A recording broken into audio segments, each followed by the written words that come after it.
안녕하세요. 시사건건 홀수영입니다. 이번에 다룰 이야기는 낙곰수가 다시 뭉쳤다 이야기입니다. 자, 기본전의 다스베이다에서 낙곰수 멤버 정봉주 전 의원, 주진우 기자, 김어준 이 셋이 다시 뭉쳤습니다. 이들이 왜 뭉쳤느냐? 바로 대장동 사건을 파헤치기 위해서. 이런 게 또 낙곰수 멤버들 전문이거든요. MB를 팠었던 그 실력 그대로 낙곰수 멤버들이 이 사건을 파헤치고 있습니다. 지금까지 나왔던 이야기만으로도 충분히 흥미진진해요.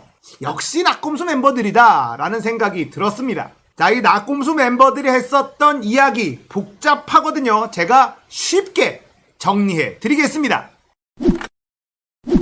자, 대장동 개발이 2004년부터 시작이 되어 LH가 공공개발을 하려고 했었던 땅입니다. 근데 MB가 LH를 손떼라고 합니다. 그리고 2009년에 신영수 의원이 국정감사에서 LH 사장한테 대장동에서 손을 떼라 이렇게 주문을 합니다. 그러자 LH 사장은 바로 오케이 해줍니다.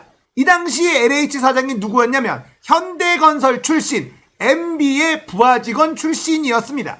자, 2008년부터 2010년까지 사업가 이모 씨라는 사람이 등장을 합니다. 원래 이 대장동 땅 개발을 하려고 했었던 사람이에요. 1,800억을 투자를 해서 이 대장동 땅을 사들이기 시작합니다. 약 3년간 사들이기 시작해요. 이 사업가 이모 씨가 수하로 부렸던 사람이 누구냐? 남욱과 정영학.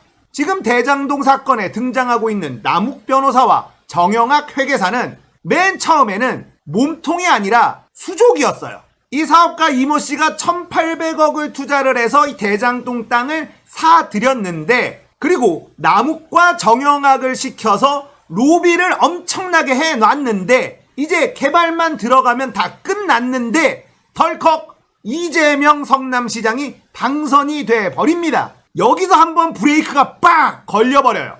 이재명 시장은 이걸 어떻게든 공공개발을 하고 싶었습니다. 하지만 이 새누리당 세력들이 어떻게든 공공개발을 하지 못하도록 저지를 하죠. 그렇게 시간이 흘러 갑니다.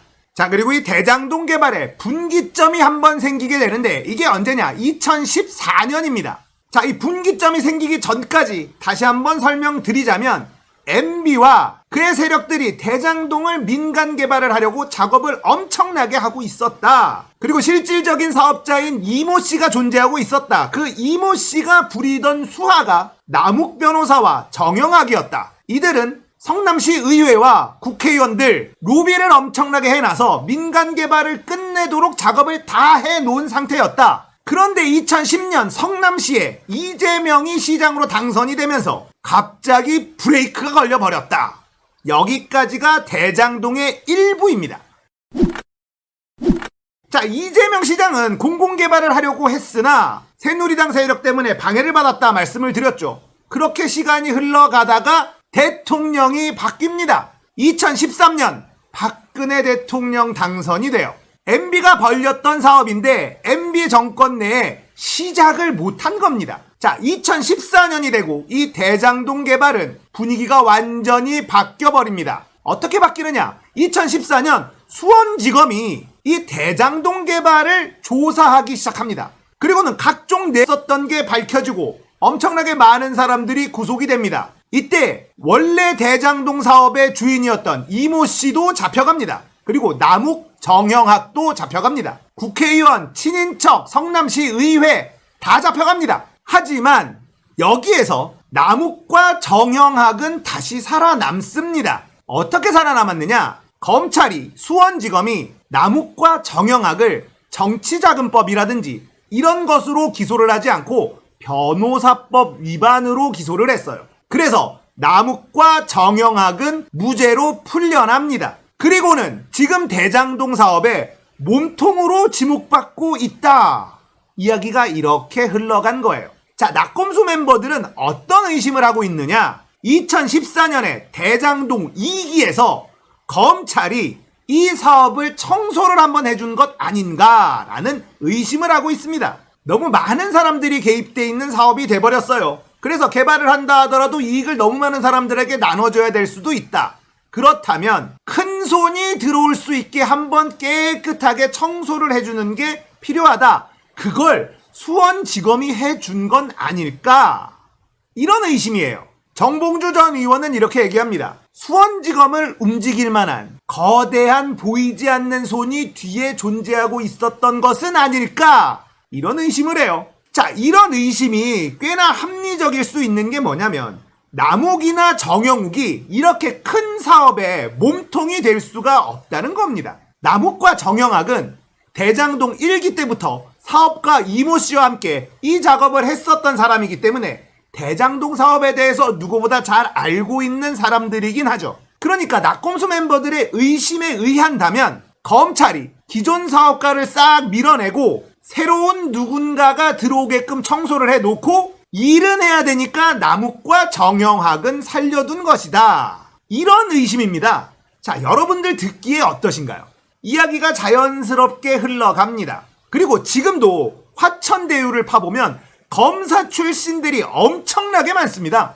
자, 지금 화천대유 대장동을 파보면 이런 인물들이 나오거든요. 이창재 검사, 박영수 검사, 김수남 검사, 이경재, 강찬우, 김기동 모두 다 검사고요. 50억 클럽에서도 곽상도, 최재경, 박영수, 김수남 다 검사예요. 부동산 개발에 검사 출신들이 이렇게나 많이 연루되어 있는 게 너무나 비정상적이죠. 그렇다면 낙검수 멤버들이 했었던 그 의혹, 검찰을 활용해서 대장동 1기 사업을 한번 청소를 해줬다라는 것이 납득이 되기 시작합니다. 김어준, 정봉주, 주진우는 이 대장동 사업을 계속해서 파들어갈 생각입니다. 자, 낙검수 멤버들의 의심을 쭉 살펴보면 이재명이 중간에 당선만 안 됐어도 MB와 그 세력들이 대장동 땅 따뜻하게 해먹고 깔끔하게 끝났을 겁니다. 하지만 이재명이 시장에 당선되면서부터 MB 세력들은 스텝이 꼬이기 시작했고 이제 박근혜 세력이 등장한 것은 아닐까? 이 대장동의 노다지를 노리고 움직인 것은 아닐까? 뭐 이런 의심이죠. 그럴싸합니다. 박근혜가 움직였다면 최순실도 움직였겠죠. 최순실이 이 대장동 개발에 깊숙하게 관여되어 있다면 SK돈이 들어오는 것도 너무나 자연스러울 수 있다. 이야기의 아구가 딱딱딱 톱니바퀴처럼 맞아 들어가기 시작합니다. 이재명 잡으려고 똥파리들이 화천대유는 누구 겁니까를 시작했는데 야, 이거 화천대유 파니까 엄청난 이야기가 막 쏟아져 나옵니다. 자, 김어준, 주진우, 정봉주 이 세 명이 이야기를 쭉 해줬는데 얘기가 좀 복잡해서 제가 단순하게 정리해봤습니다. 과연 어떤 이야기들이 더 나오게 될까요? 흥미진진해집니다. 오늘 이야기 여기까지예요. 재밌었다면 구독, 좋아요, 알림 설정 부탁드릴게요. 감사합니다.